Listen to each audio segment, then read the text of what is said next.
vienen lejos caminos de tiza, abriendo surcos. Le damos la bienvenida al doctor Isabelino Siede. ¿Cómo estás, Isabelino? Bien, gracias. La relación familias-escuelas es una relación de encuentros y desencuentros que tendrán sus causas y sus características. Mira, es una relación compleja en principio porque además es muy variada. Uno de los problemas es que cada escuela o cada docente o cada familiar supone que el problema entre familias y escuelas es siempre el mismo. Y cuando uno recorre la variedad de niveles, de modalidades, de lugares en la Argentina, ve que los problemas son incluso hasta opuestos, ¿no? O sea, hay escuelas donde el problema son padres ausentes y escuelas donde el problema son familias demasiado metidas dentro de la escuela. Hay escuelas que ponen una distancia impresionante y otras que son muy demandantes. Mira, para mi último libro entrevisté directivos de diferentes lugares del país, 15 directivos de distintas provincias, y recuerdo un vicedirector de una escuela privada en Mar del Plata que me decía, tengo que poner horarios porque todo el tiempo me piden entrevistas. Y un director de una escuela de Moreno, en provincia de Buenos Aires, que me decía, los atiendo cuando vengan, con tal de que venga alguien, porque nos cuesta mucho lograr que vengan las familias a la escuela. Pero esa flexibilidad es importantísima. Si la escuela tiene en estos aspectos normas muy rígidas, es imposible que se produzca el encuentro. Sí, hay que ser flexibles y al mismo tiempo hay que tener convicciones. Digamos, parte del problema no es salir de esa lógica de o somos flexibles o somos rígidos meramente, o tratamos de buscar el punto intermedio, y tratar de pensar, bueno, ¿cuál es el sentido, no? Muchas veces se habla en las escuelas de poner límites, y el límite tiene sentido si está al servicio de la tarea, si está al servicio de la convivencia.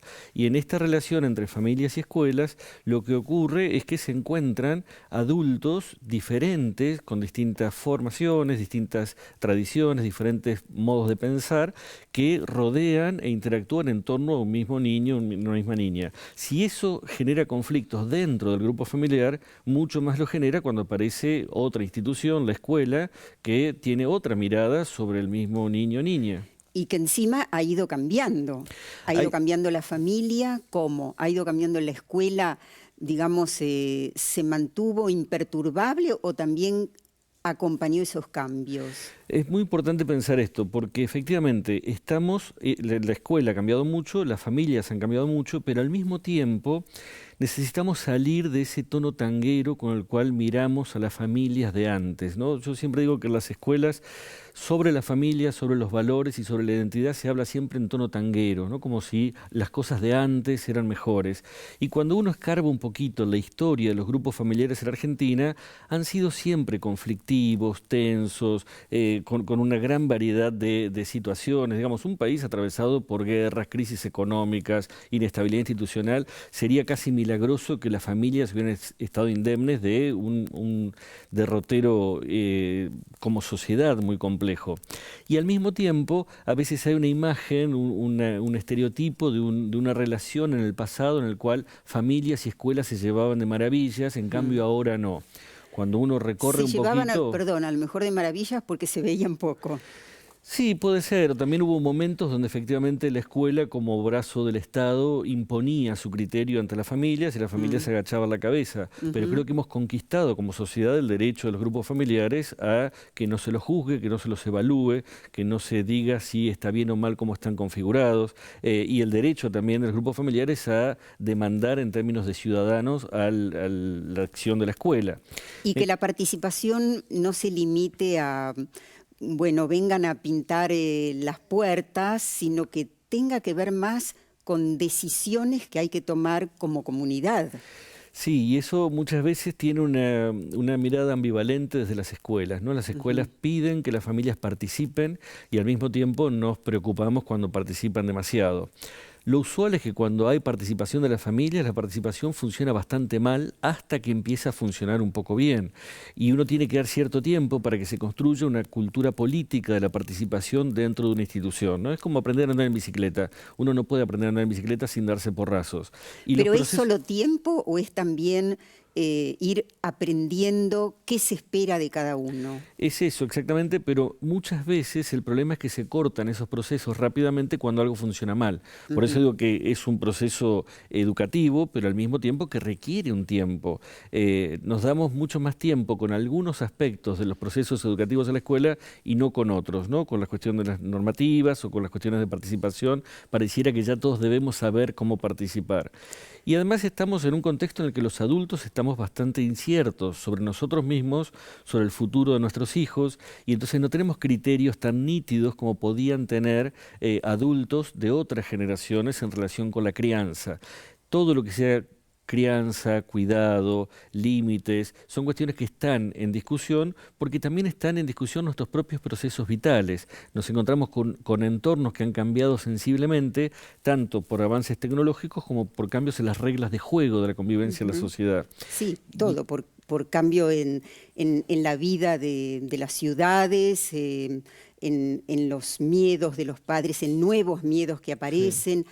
Vos en tu último libro haces referencia a la escuela Guante. Sí. Contanos ¿a qué llamas así? Hay un capítulo en el cual discuto la idea de la alianza entre familias y escuelas y menciono diferentes pedagogos que en la historia argentina plantearon metáforas sobre esa relación, ¿no? Entonces hablo de la cuña, de la prótesis, de la sirvienta y menciono a Ricardo Nassif, un pedagogo de mediados del siglo XX, que plantea que la familia es la principal educadora, pero que la escuela puede ayudarla a ejercer su función ofreciéndole orientación, ofreciéndole una mirada más técnica, mejor formada.